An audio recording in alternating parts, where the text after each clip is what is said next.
یاد رکھیے کہ تبدیلی ہمیشہ مشکل لگتی ہے، لیکن کس کو مشکل لگتی ہے؟ جو عمل نہیں کرنا چاہتا، جو آ، رسول کی اتباع نہیں کرنا چاہتا، یا یہ کہ جو اپنے اندر تقوی پیدا کرنا ہی نہیں چاہتا، جو اللہ سے، اللہ کی خشیت اختیار ہی نہیں کرنا چاہتا، تو اس کو اللہ کے احکامات کے اوپر اعتراضات ہوتے ہیں، اس کو اللہ کی تدبیر کے، اللہ کے احکامات کی جو ہے وہ سمجھ نہیں آتی کہ یہ ایسا کیوں ہوا ہے۔ تو یہاں پر یہود اور منافقین نے اعتراض کیا کہ کس چیز نے ان کو اس قبلے سے پھیر دیا جس پہ یہ پہلے موجود تھے۔ تو نبی صلی اللہ علیہ وآلہ وسلم سے کہا جا رہا ہے کہ ان سے کہیے مشرق اور مغرب سب اللہ کے ہیں، اللہ جسے چاہتا ہے ہدایت سیدھی راہ دکھاتا ہے، اور اسی طرح تو ہم نے تم لوگوں کو ایک امت وسط بنایا ہے تاکہ تم دنیا کے لوگوں پر گواہ ہو اور رسول تم پر گواہ ہو جائیں۔ یاد رکھیے، اللہ تعالیٰ نے ابس کوئی چیز بھی پیدا نہیں کی، بیکار کوئی بھی چیز پیدا نہیں کی اس دنیا میں۔ اللہ تعالیٰ نے ہر شے کو ہر شے کو، صرف انسان نہیں، ہر شے کو ایک خاص مقصد دے کر بھیجا ہے، اس کی پر وہ ایک خاص مقصد حیات رکھتی ہے۔ تو پھر اللہ تعالیٰ انسان جیسی مخلوق کو بغیر کسی مقصد کے دنیا میں کیوں کر بھیجتا؟ تو اللہ سبحانہ و تعالیٰ نے کچھ مقاصد جو ہیں ہائی لائٹ کیے ہیں ہمارے لیے، اور وہ کیا ہیں؟ سب سے پہلے یہ کہ عمومی مقصد جن و انس کی پیدائش کا کیا ہے؟ وما خلقت الجن والانس الا لیعبدون، اللہ کی عبادت کرنا۔ اور اس کے بعد پھر اللہ سبحانہ وتعالیٰ نے ایک خصوصی مقصد بھی کچھ اقوام کو دیا، جن میں سے پہلی کل ہم نے ذکر پڑھا تھا، بنی اسرائیل کو دیا۔ اور ان کو کیا کیا؟ انی فضلتکم علی العالمین، ان کے اندر انبیاء بھیجے، ان کو چن لیا تمام قوموں پر، اور اپنے دین کی تبلیغ کے لیے ان کو خاص کر لیا۔ جب وہ لوگ اپنے اس مقصد پہ پورا نہیں اترے تو اللہ سبحانہ تعالیٰ کی سنت یہ ہے کہ بیکار چیزوں کو اللہ تعالیٰ سائڈ پہ کر دیتے ہیں اور فعال لوگوں کو سامنے لے کر آتے ہیں۔ پھر اللہ تعالیٰ نے امت مسلمہ کو اٹھایا، اور امت مسلمہ کی زندگی کا مقصد یہ ہے کہ اللہ تعالیٰ نے ان کو امت وسط بنایا ہے۔ اللہ تعالیٰ نے امت مسلمہ کی زندگی کا مقصد کیا دیا؟ کہ وہ اللہ کے احکامات کو ساری دنیا کے درمیان پہنچائی۔ گویا امت مسلمہ جو ہے، امت وسط جو ہے، یہ ایک برج ہے جو ساری انسانوں اور اللہ کے کلام کے بیچ میں ہے۔ یعنی ہم وہ واسطہ ہیں، وہ وسیلہ ہیں جنہوں نے یہ قرآن جو ہے یہ تمام لوگوں تک پہنچانا ہے، اللہ کے دین کا پیغام سب کو پہنچانا ہے، جس طرح اللہ کے رسول صلی اللہ علیہ وآلہ وسلم نے اللہ کا پیغام پہنچایا۔ اور اب چونکہ انبیاء کا سلسلہ منقطع ہو چکا ہے تو یہ ہماری ذمہ داری ہے کہ اس پیغام کو ہم اللہ کے تمام بندوں تک پہنچائیں۔ یاد رکھیں، اگر ہم یہ کام نہیں کرتے تو گویا ہم اپنی زندگی کا مقصد پورا نہیں کرے۔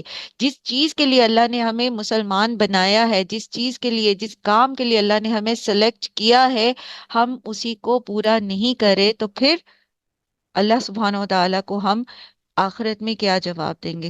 گویا یہ ہماری زندگی کا مقصد ہے، یہ ہمارا مقصد حیات ہے۔ کیا؟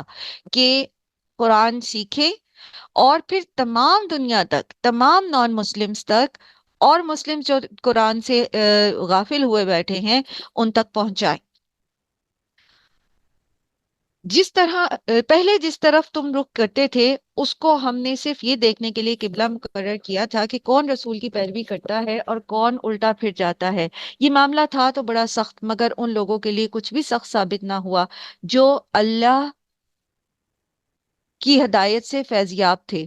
اللہ تمہارے اس ایمان کو ہرگز ضائع نہ کرے گا، یقین جانو کہ وہ لوگوں کے حق میں نہایت شفیق اور رحیم ہے۔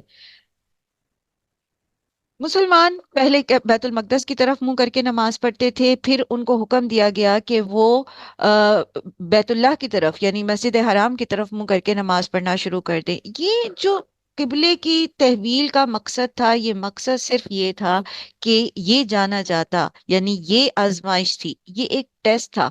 پہلے بیت المقدس کی طرف منہ کرنا بھی ایک ٹیسٹ تھا کہ مسلمان جو لوگ ہو رہے ہیں ان کی چونکہ محبت بیت اللہ سے تھی، مسجد حرام سے تھی، تو اب جب وہ مسلمان ہوئے ہیں، اگر انہیں کہا جا رہا ہے کہ ٹھیک ہے اب تمہیں بیت المقدس کی طرف منہ کرنا ہے تو وہ کرتے ہیں یا نہیں کرتے؟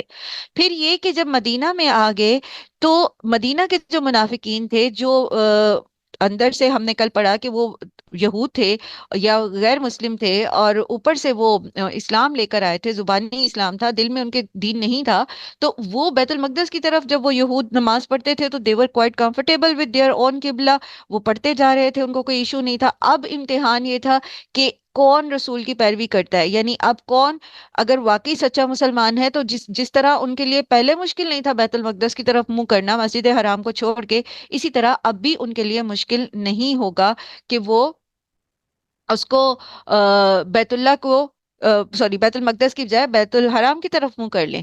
یاد رکھیے کہ یہ زندگی جو ہے، یہ اس میں مختلف سچویشنز آتی ہیں، جیسے ان کو آزمایا اللہ تعالیٰ نے اس طریقے سے، اسی طرح اللہ تعالیٰ ہماری بھی آزمائش کرتے ہیں، مختلف قسم کی آزمائشیں جو ہیں ہماری زندگی میں آتی رہیں گی، جیسے کہ ابھی بھی انشاءاللہ ہم ابھی کنٹینیو کریں گے تو ہم پڑھیں گے کہ کس کس طرح سے اللہ تعالیٰ جو ہیں وہ ہمیں آزماتے ہیں۔